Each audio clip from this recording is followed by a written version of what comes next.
Here we are in SONAS Bathrooms Showrooms to help you with some expert advice on planning your bathroom with Richard Sloan from SONAS. This is part of a series of videos to help you to navigate your way through the journey of planning your bathroom with guidance from leading bathroom brand SONAS. Richard, you have people coming into the showroom every single day.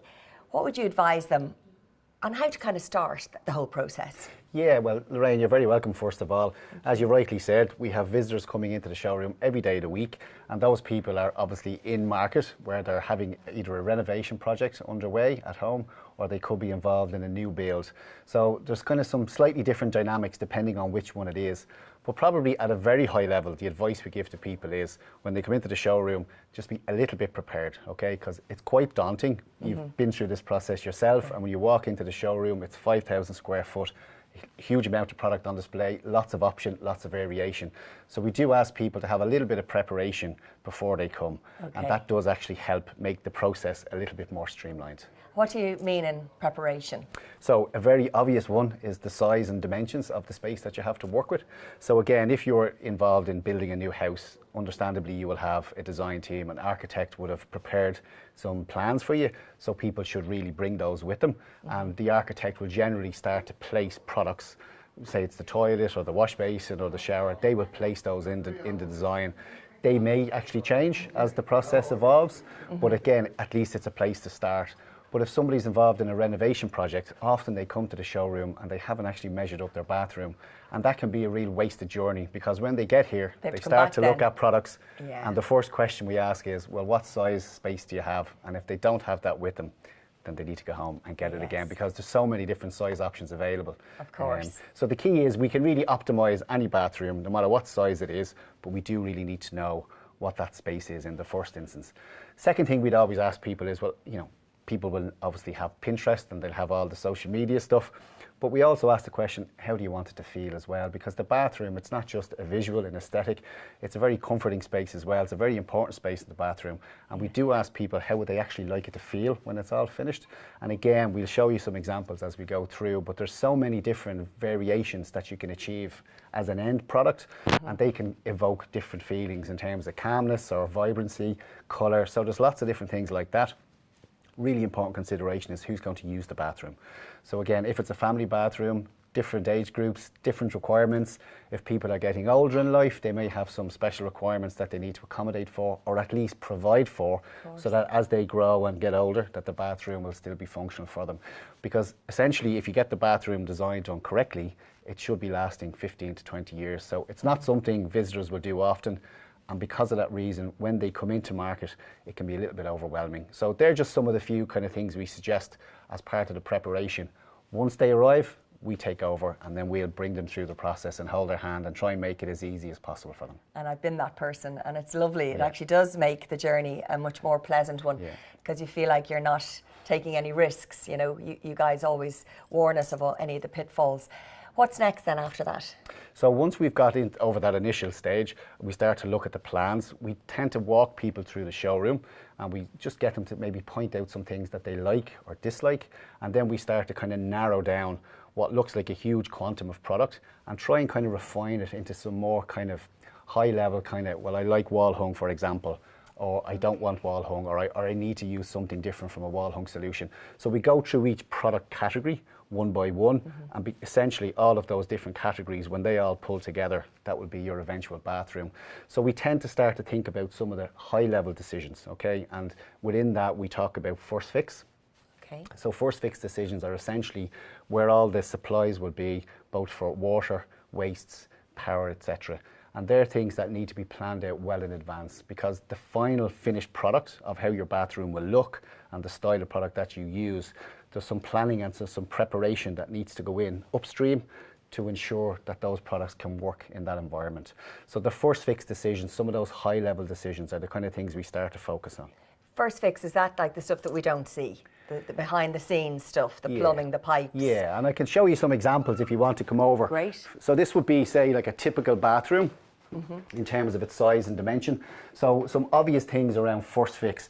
Generally people start with the furniture in mind. This is the product that most people tend to start their selection process with. Yes. And here you can see a beautiful Freya 80 centimetre wall hung unit. A really important thing is though that inside the wall we have to have sufficient grounds or supports to take the weight of that product. Okay, so if it's an internal stud wall, using plasterboard fixings is not going to support a product like this. So at the first fix stage, the tradesmen will have to put sufficient grounds in and supports between the uprights. If it's a stone wall, concrete wall, that's fine, but if it's an internal stud wall, we have to put those provisions in. You'll also notice that the unit sits up on the wall, so you have full visibility under the floor. Great for cleaning. Absolutely, and it gives an illusion of more floor space as well, so it kind of tricks the eye. But in a typical renovation situation, if you've got an older house, it's quite typical that the pipework that supplies your taps comes up through the floor. So you're going to have to move the pipework back in behind the wall as part of any first fix preparation to accommodate this product. So that's just one example of first fix. Things like power for your mirror here with the beautiful light that you can see. We can just switch it on and off. Naturally, we have to have power in behind the wall, and that's fine. You can put it centered for the mirror, but in some cases, you might want a sconce to sit above the mirror. You might actually want a sconce on either side. So again, just very simple things about what's the finished product going to look like in your own bathroom, unique to you, and then we have to make the necessary provisions for that. Another example then would be on your toilet. So again, you see an example here of a wall hung WC. So this is sitting on what looks like on the wall, but in behind the wall, there's a steel frame which contains all of the supports for the pan. It contains all of the flushing mechanisms to actually flush the toilet. So that has to go in first fix, long before slabs, long before tiling. Tiles, yes. So all of that looks like the finished product, but there's preparation required. So making that high level decision early in the process, do you want to have wall hung products? And if you do, well then we need to ensure that the provisions are put in place to accommodate that. Okay. Yeah, amazing. sense. And then you also need the space in the bathroom to be able to take this amount of space away for all your hidden bits and pieces. In most cases, the internal void between the stud walls will accommodate most of these things, but for something like a fast fix frame, in some situations you may have to create a void inside the bathroom. So again, it's really important that these decisions are made early and communicated to the necessary trades. Another obvious example would be the likes of your shower. So in this particular example here, we're showing what we call an exposed shower, which is surface mounted. So in this application, the installer will leave 2 copper pipes sitting out from the wall. You can then tile that wall, and then this will go on as the last piece.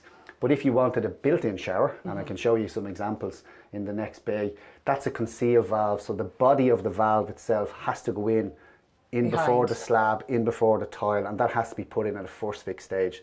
So the plumber will generally have that installed, and then he'll go away. Other trades will come in, they'll do the slabs, they'll do the tiles, and then they come back and they put the trim kits on. Okay. Amazing. Shower trays would be another example. That's a product that will go in at the first fix stage. So often shower trays are in, plumbed in, and then the plumber goes away, and then all the other work has to take place before what we call second fixes.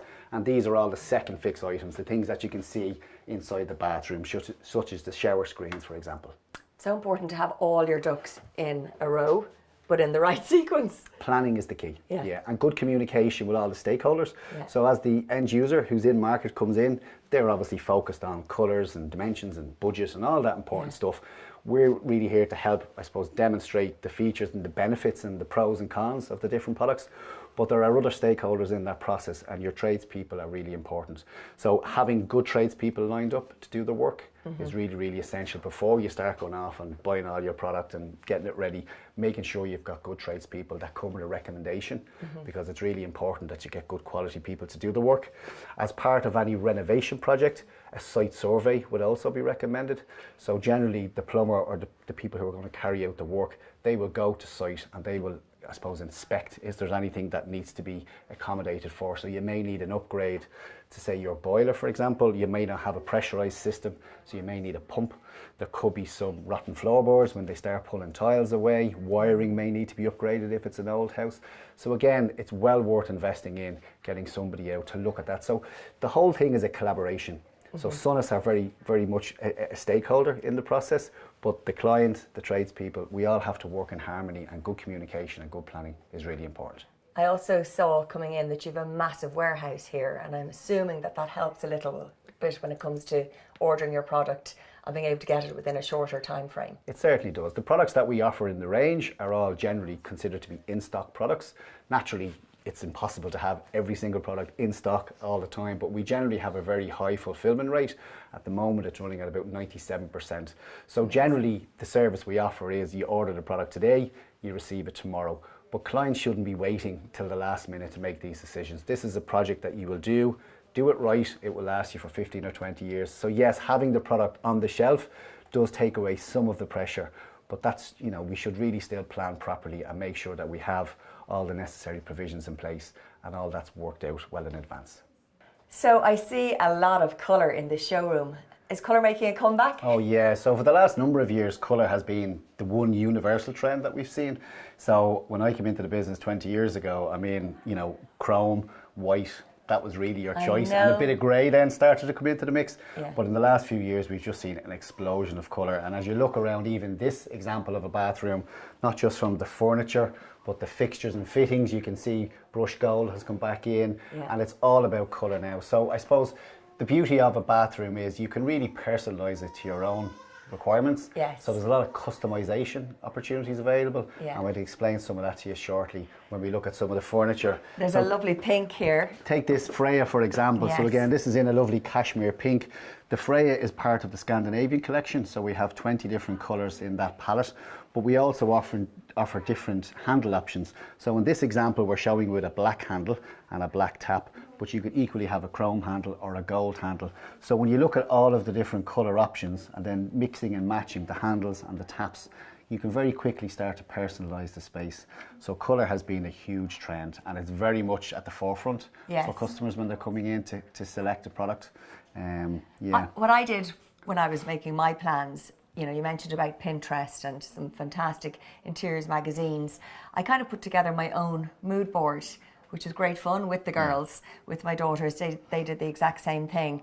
Would you advise people to come with a kind of a wish list? It's very helpful, and I mentioned that at the earlier piece, that coming with some preparation already is really helpful, and it certainly helps the SONAS team here to kind of guide you through, because as I said, some people are just, they don't know where to start. If you've got some preparation like that, things that you like and dislike, it really helps narrow it down. So yeah, bringing a mood board is really, really helpful. What we will do then as part of the service is we will take you, as I said, through the showroom, looking at the different products and really giving you an opportunity to touch, feel and compare and see, and we'll then be able to explain the benefits and the advantages of one product over another.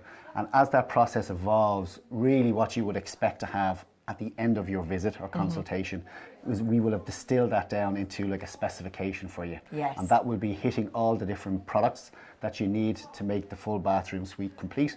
And then at that stage, we would be advising you to go back and have some conversations with the install team to ensure that those products meet the on-site conditions that you have. They're going to work. So in terms of size, space, compatibility, that the functionality will actually be manageable in your own bathroom. I mentioned things like pressure. So if you look at these showers, for example, so these, you know, rain head showers, people want that hotel experience.